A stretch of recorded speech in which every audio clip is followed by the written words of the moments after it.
Hi, Room 12. Today we're going to be looking at editing and proofreading our writing so that way we can create a really tidy piece of writing. Okay, so there's some really important steps that we need to follow when we're editing and proofreading our writing. And I know you already know this, but we're going to go over it anyway, just so that way we're really certain. Okay, so what are these steps? First off, you need to reread. Reading is probably the most important thing that you can do with your writing. If you're not reading your own writing, then how are you supposed to know that you're making a good piece of writing? How are you supposed to know that your piece of writing is any good? So you need to make sure that you read it. You read and you read and you read, and that's the most important thing that you can do. Then, as you're reading it, after you've read it the first time, then go back over it. Have a check. Are there any errors in terms of the meaning? Does it really make sense? If it doesn't make sense, then you need to find a way of making it make sense. Okay, so adding in that extra word to help create that understanding. Okay, spelling. Now, spelling isn't the be all and end all. I'm not really that bothered about spelling because, after all, you've got things like Grammarly that can help you later on in life anyway. But spelling also, even things like Grammarly, need basic spelling rules and different things like that in place. So if your word doesn't even look anywhere near what it's supposed to, then things like Grammarly aren't going to be able to fix it up for you. So you do need to have a bit of an idea and at least sound out the basic word for people so that way it's easy to write and to fix. Punctuation is important because if you don't use punctuation, then the person who's reading your writing will keep on reading, especially if they're reading out loud. They'll keep on reading without any kind of stops or any kind of changes in tone or anything like that. And it'll sound really boring and very uninteresting. And you might not even know whether someone is actually talking about anything until after you've finished saying the dialogue. So it's really important that you do include punctuation so that way people know what's going on in the story.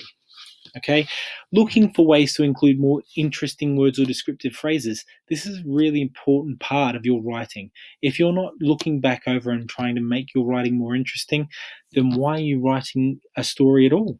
Stories need to be interesting for the reader, otherwise, people want to turn it off or put it down straight away. Okay, so finding a way of including descriptive phrases or words that are more interesting is going to make the person who's reading it enjoy it more.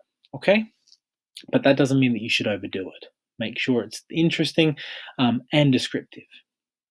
And then finally, looking at the overall structure, thinking about what it looks like as a paragraph. Have you got all of the ideas in the same paragraph? They make sense when they're together. If you've got two different scenes in a story all in one paragraph, that's confusing for a reader. So as soon as the character moves in terms of its place and in terms of time, you need to move into a new paragraph so that way the reader goes, oh, I can see they've gone somewhere else, or they're doing something else, or it's with a different character at that time. So please make sure that you remember that when you're changing person, place, or time in narrative, you do need to change and create a new paragraph. Okay? Moving on, let's have a look at a little piece of editing and proofreading that I've done in the past. Now on here, you can see this is a piece of writing. It starts with Jamie Webster slipped on the bar of soap in his rush to escape from the wrecking ball, currently occupying the toilet which he had just vacated. Jamie began falling down the stairs. Jamie slid across on his bum, across the wet bathroom floor, and tumbled down the stairs. Not his best start to the day. As Jamie lay in the wreckage of his once immaculate two-story apartment, he couldn't help but think, what's going to happen next? So as you can see, I've already actually done a little bit of proofreading and editing. And the first thing that I did was I read through it. I checked to make sure that everything that I'm reading through actually has a general idea and makes sense.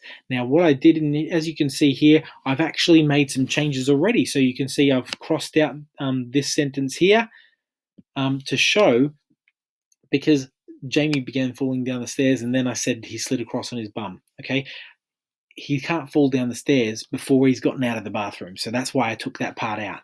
Okay, you can see there's some different words that I've changed. I've even changed the way that the font happens in the story. So there's some different things that you can see that I've made changes to.